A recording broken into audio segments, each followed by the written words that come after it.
Ikona e kinematografisë shqiptare Margarita Xhepa është ndarë nga jeta në moshën 91 vjeçare. Dje aktoria festoi ditëlindjen.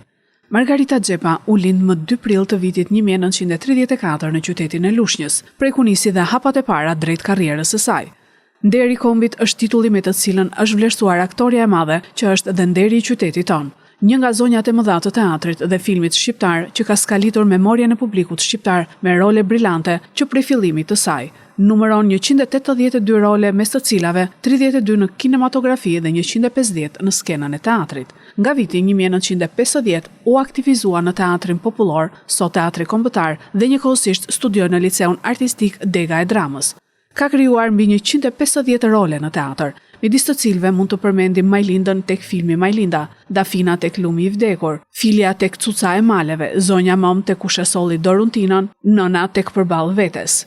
Ka qenë njësoj e suksesshme edhe në rolet e dramaturgjisë botërore si Ofelia tek Hamleti, Vajza e dytë tek Mbreti i Lirë, Dado tek Romeo e Julieta, Mbretëresha Margaret te Ricardi III të Shakespeare-it. Mes roleve të tjera nga dramaturgjia botërore përmendim edhe Dadon tek Elektra e Sofokliut, në ndrejtimin e regjisorit grek Dimitri Mavricis në teatrin kombëtar të Greqisë në Athinë.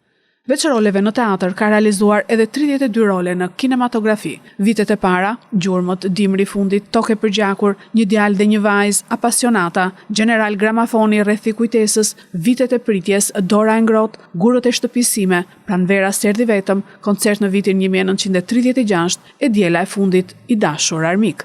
Në vitin 1997 interpretoi në filmin grek Mirupafshim. Filmi u laureua me çmimin e madh në Festivalin Ndërkombëtar të Filmit Mesdhetar në Selanik, ndërsa Margarita Xhepa me çmimin e nderit.